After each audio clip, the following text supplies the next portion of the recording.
The Sauzier Waterfall near Port Glaud in Mahe, Seychelles. The entry to the waterfall is through private land. There is a small entry fee of 50 Seychelles rupees, half of which goes to the family taking care of the land, and the other half goes to the government. There's no need to book in advance.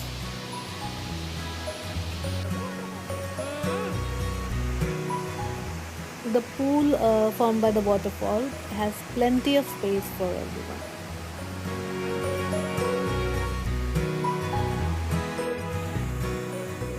You can have a very refreshing swim here.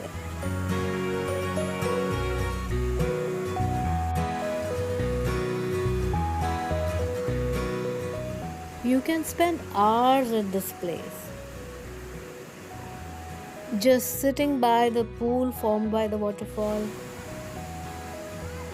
or simply floating on your back in the pool.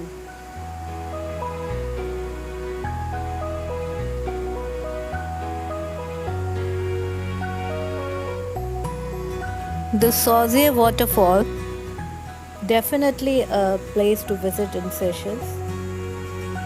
It's a stunning waterfall.